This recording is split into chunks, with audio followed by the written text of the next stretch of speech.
There are those among us in whom the libido, the very energy of the psyche, flows with a particular and heightened intensity. This is not a matter of pleasant sentiments or recited mantras. It is a tangible, psychological fact, and it announces itself through three unmistakable phenomena. These are not qualities one can simply will into being, nor are they the temporary fervor of a collective retreat. They are the observable effects, the empirical signatures, of a soul that has achieved a degree of profound inner alignment. When the warring factions of the personal psyche cease their civil war, when consciousness makes peace with the shadow, and the ego listens to the self, a remarkable coherence is established. It is as if one has tuned the instrument of being to its fundamental pitch, and reality, in its mysterious sympathy, begins to resonate in kind. Here on we shall examine the practical, observable proof of this principle, the tangible shifts that accompany genuine psychic integration. These three signs are not mystical abstractions. They are near scientific phenomena of the soul, apparent in the daily fabric of your life. You will learn to recognize them, to understand their etiology, and to see what they reveal of your inner constitution. For to live from this level of intensity is not a performance for the spiritual ego. It is the natural consequence of radical, unflinching honesty with oneself. You may have glimpsed these changes already, perhaps dismissing them as strange fortune or mere disturbance. You may have felt a fundamental shift within, without the language to define it. This discourse shall serve as your lexicon. What follows is a psychological analysis of an authentic state of being, and it clarifies why these three phenomena can never be reduced to a catalogue of pleasant affirmations. They are too potent, too self-validating, and present far too great a threat to the machinations of the persona. The first sign is somatic, and its declaration is brutally direct. Sign 1: the body's ethical revolt. Your physical vessel becomes an unwavering ally of the deepest self. It initiates a visceral, purgative response to anything that violates your core truth. This is not a vague unease. It is a swift and undeniable physiological rebellion against inner falsehood. It may be a sudden, incapacitating migraine the moment you assent to a project that betrays your values. It could be a wave of debilitating nausea as you prepare to utter a yes when your entire being cries no.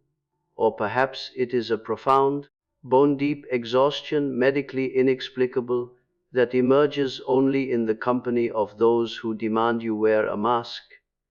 These are not the chronic whispers of psychosomatic illness, which often stem from buried trauma. This is a more advanced state. This is the body's innate intelligence, its participation in the psyche, becoming fully operational and refusing complicity in the soul's corruption. Through profound psychic integration, the self, the archetype of totality, commissions the body to become the ultimate guardian of authenticity. Your physical form is thus transformed into a resonant chamber for your fundamental frequency, and it will no longer endure incongruity. For the individual who has attained this integration, persistence in a soul-deadening career or a relationship demanding self-abandonment triggers a genuine, visceral revolt. The body ceases to react merely to stress. It commences a campaign against the betrayal of one's own essence. Have you known this sensation? That precise instant you attempt to force yourself through an obligation born of fear or guilt, and your physiology simply declares mutiny. It is as if the somatic intelligence stages a deliberate protest before the conscious mind can even begin its sophistry of compromise. This is the phenomenon of physiological rejection. Your energetic signature becomes so finely tuned it can no longer metabolize inauthenticity. The distinction here is critical. Neurosis speaks through the body due to internal conflict and fragmentation. This vibrational somatic intelligence, conversely, originates from integration.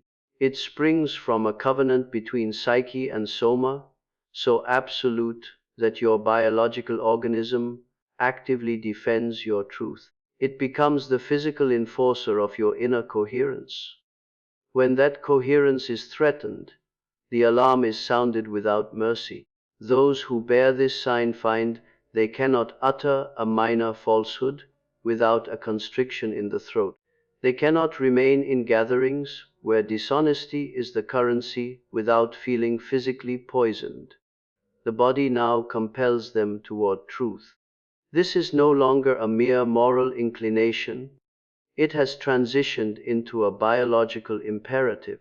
Your organism has recognized that betraying your intrinsic frequency creates a static interference, a dissonance that destabilizes the entire system, and so it defends against that corruption with pain, with exhaustion, with whatever means are necessary to prevent a further descent into falsehood. If you have ever been forced to leave a position because your body was mysteriously failing, or to end a relationship because you fell ill in that person's presence, know this: that was not a sign of fragility. It was a demonstration of power. It was your total being defending its own integrity. That is the first sign, and its reality is as concrete as the earth. Sign 2, the density and precision of synchronicity. The second manifestation is more profoundly disquieting, for it dissolves the conventional boundary between the psyche and the material world. You begin to experience synchronicity, what I termed meaningful coincidence, with a density and exactitude that defies all rational probability. You are no longer occasionally noting a curious chance. You are living within a constant, flowing dialogue with reality itself. You may be contemplating a highly specific, arcane question in your mind, and the next person you overhear speaks the precise phrase you sought. You recall a fleeting memory of a childhood companion, forgotten for decades, and the very next day you encounter their sibling in a distant country. You are grappling with a complex decision, and a passing vehicle bears a slogan that functions as a direct, almost humorously blunt, piece of counsel. This occurrence is not singular. It transpires daily. It becomes the very texture of your existence. I theorized that for the psychically aligned individual, the unius mundus, the one world connecting psyche and matter, becomes intensely visible. This is not superstition. It is a documented phenomenon that emerges when consciousness achieves such integration that the artifice separating inner from outer begins to dissolve. The universe ceases to be a random backdrop and starts to operate as a direct, real-time feedback system for your inner state. You are no longer a mere observer of events. You are involved in a conscious participation with them. The personal psyche, the collective unconscious, and physical reality interweave into a single tapestry. This is where synchronicity advances from a curious novelty to your native language. You can no longer dismiss it. You can no longer attribute it to mere chance. You are compelled to accept the weighty responsibility of being an active participant in the creation of your reality. And this state is a demanding burden. To live in perpetual synchronicity is to forfeit passive drifting. Every thought, every shift in emotion appears to elicit an immediate external echo. You sense the universe listening and responding to your silent intentions, your deepest anxieties, your unarticulated questions. You become a conscious co-creator, irrespective of your choice. This implies you can no longer hide. You can no longer comfortably adopt the stance of the victim. You can no longer pretend you are without influence. For the integrated person, these synchronicities are not mere cosmic winks. They are evidence that you operate on a frequency where your accountability for what manifests has been drastically elevated. Every encounter, every so-called chance event, transforms into a message, a symbol, an answer to something stirring in the depths of your soul. This is the second sign, and once it commences, it never releases its hold. Sign 3, spontaneous polarization in others. The final sign expresses itself through the world's reaction to you specifically in the involuntary responses of other individuals. Complete strangers will exhibit powerful, immediate, and often baffling reactions to your mere presence. This is the phenomenon of spontaneous polarization. You may enter a gathering and, without uttering a word, some individuals will meet you with an immediate, unfounded hostility. Their gaze will be cold, their body language armored, their energy radiating a primal rejection without cause. Conversely, others will approach with an astonishing, immediate warmth, confiding their deepest narratives, as if reuniting with a lifelong confidant. You have performed no action to merit either response. Your mere presence is the catalyst. I observed that the integrated individual functions as an unconscious trigger for the unintegrated elements within others. Your being becomes an unerring mirror. When someone feels a sudden rush of antipathy, they are not hating you. They are reacting violently to their own unlived life, their own suppressed luminosity, their own denied truth, which your authentic presence silently reflects back to them. And when another feels instant trust or admiration, they are recognizing in you a wholeness they yearn for, but have not yet claimed. You execute no action, you simply are, and that is sufficient to agitate the depths. Individuals with a coherent psychic frequency seldom pass unnoticed. Their signature is too distinct, too lucid. It elicits visceral responses because it wordlessly illuminates the internal dissonance in those they meet. If you find people are intensely drawn to you or repelled by you, often before a word is spoken, this is not a character flaw. It is a testament to the clarity of your vibration. It will either resonate harmonically or create a disturbing dissonance, leaving little room for neutrality. The crucial distinction from mere attention seeking lies in your intention. If you are performing, the reaction is but the echo of your own need. But if you are simply anchored in your own quiet truth, and the reactions surface unbidden, that is the undeniable effect of your frequency. An authentic presence requires no dramatization. It simply is, and the world is compelled to react. This third sign means you can no longer hide within the collective. Your attempts at anonymity will fail. People sense your energy before they hear your voice. They are reacting to something within you that transcends language. This is not vanity. It is the inevitable physics of a distinct frequency. The consequence of individuation. So, what do these three signs, the intelligent body, the responsive universe, the polarizing presence, reveal about your progression? We must understand, I never conceived of individuation as a journey toward perfection, but as a movement toward coherence. A high vibration does not anoint you as a saint. It renders you irrevocably singular. T implies you have finally assimilated your own contradictions. You have confronted your shadow and acknowledged it not as an adversary, but as an estranged portion of your own soul deserving of welcome.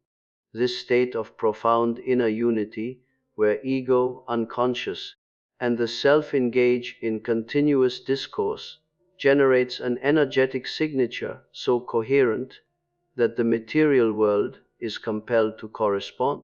Individuals at this level are not free from doubt, but they have achieved psychological integrity. The civil war within has ceased. They have embraced their paradoxes.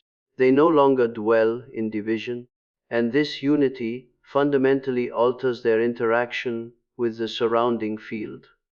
There exists a direct correlation between individuation and tangible manifestation. When you courageously embody who you are, integrating your polarities, you emit a frequency so specific the world must take note. Your body enforces your truth, reality mirrors your inner movements, others resonate to your presence. These are the concrete outcomes of wholeness. Yet the cost is immense. You forfeit the capacity to assimilate blindly. You can no longer feign being someone you are not for comfort. Your frequency is too precisely defined. It broadcasts your truth wherever you go. This can be a solitary path, for not everyone is equipped to handle such clarity or to face what you inadvertently reflect. These signs are not accolades. They emerge organically from the courageous, demanding process of confronting your own chaos and choosing to become whole. But here, at this threshold, lies a deceptive hazard more perilous than any shadow, the trap of the spiritual ego. It is the temptation to observe these signs and mistake them for proof of innate superiority. It is the subtle venom of feeling divinely chosen, exceptional. This is not integration. In my terminology, this is psychic inflation, the direct antithesis of genuine wholeness. I warned against it vehemently. When these profound phenomena cultivate arrogance instead of humility, you have not achieved coherence. You have merely become distended. How then to distinguish an authentic frequency from the ego's new, refined fuel? Pose yourself this solitary inquiry: do you employ these experiences to feel separate and superior? Do you compulsively discuss your difference, your profound connection? Are you dependent on external validation for your so-called advancement? If these statements hold true, you are not in a state of coherence. You are ensnared in spiritual narcissism. Authentic maturity is characterized by its quietude. The truly integrated do not make public announcements of their synchronicities, they simply live them. They require no external confirmation of their inner state, understanding that their frequency is demonstrated through its effects, not through their narration of it. If you feel a compulsive need to validate your advancement, the reality is you have not attained it. Genuine power requires no advertisement. The distinction is subtle, yet absolute. Do these signs awaken in you a profound humility before the mystery of existence, or do they foster a sense of superiority? Your truthful answer reveals everything. Psychic inflation is the termination of genuine frequency.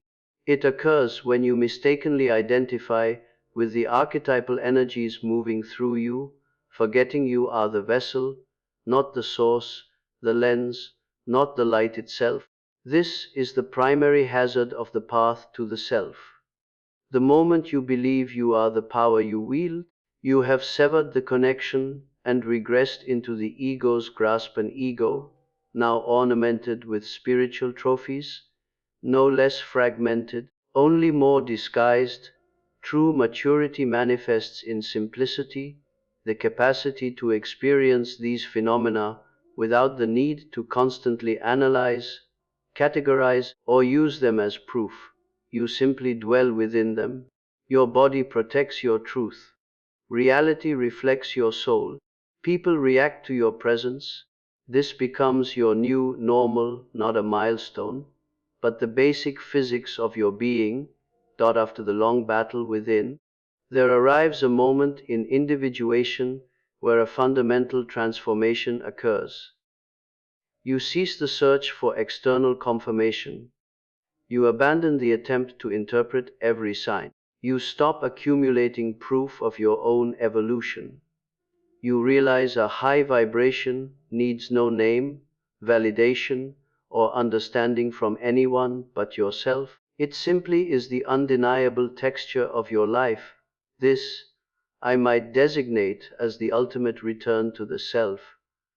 After the long journey through the shadows, after the integration of opposites, you arrive back at your origin. But you are no longer the same. You return as an individual who can inhabit their own frequency without ceaseless self-analysis.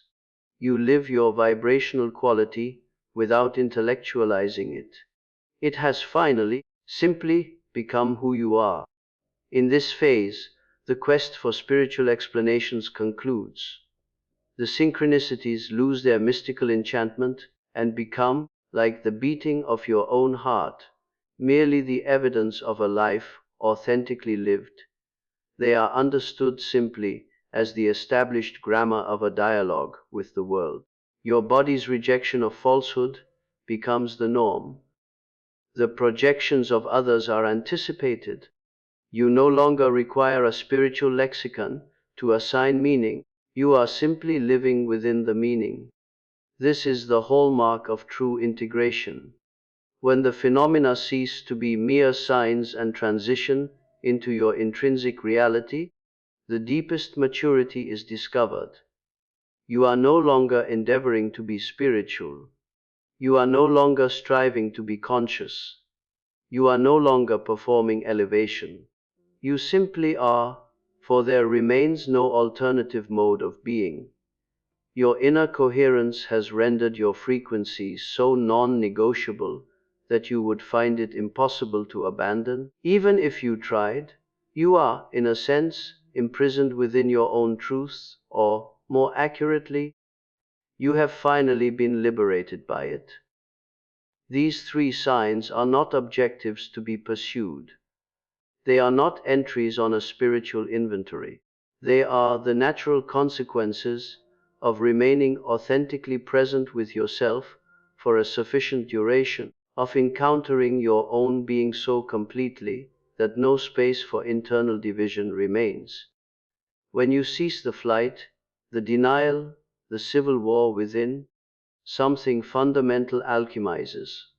That transformation leaves its discernible markings upon the material world. Your body evolves into the loyal guardian of your authenticity. It will not permit deception, safeguarding your frequency with physiological rebellion that compels you to reside in truth. This is not abstraction, it is a physical reality that restructures your existence. You can no longer endure environments that demand self-betrayal. Your own biology initiates the revolt. The world transforms into a living reflection of your inner landscape. Synchronicities cease to be random and become the constant experience of a reality responding to your every psychic tremor. You can no longer remain passive. You must accept the responsibility that you are co-creating what manifests. This is not sorcery. It is the natural consequence of a frequency so integrated that the barrier between inner and outer has dissolved, and individuals react to your presence before you speak. Your very existence becomes a projection screen, activating in others their dormant potential, their unfulfilled aspirations, their concealed shadows. You can no longer hide. You will not pass unnoticed. Your frequency is too lucid, too defined, too real. This is the true meaning of high integration. It signifies more than sentiment or optimistic thought. It represents an inner coherence so absolute that the physical world, your body, your reality, and the people around you must necessarily respond to it. It is not always agreeable, it is not facile, but it is truth. The essential question, therefore, is not whether you currently manifest these signs. The essential question, which we explore here on is this: are you prepared to assume the immense responsibility that accompanies this clarity? Are you ready to inhabit a life from which you can no longer avert your gaze?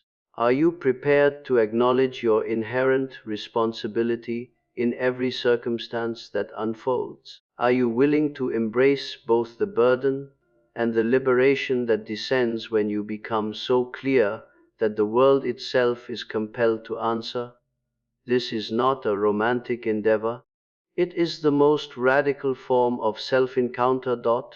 And if these words have resonated within you, if you recognize these signs as the unmistakable topography of your own life, know you are not isolated. There are others who walk this path, who bear the weight and the freedom of this coherence. You need not articulate it. You need not justify it. You must only inhabit it with integrity, with silence, and with the humility of one who knows they are the conduit, not the source. If this exploration on has stirred a response in your depths, I would ask you to reflect: which of these three signs now holds the greatest influence in your existence? Bear witness to what transpires when a human being ceases pretense and finally, authentically, begins to live.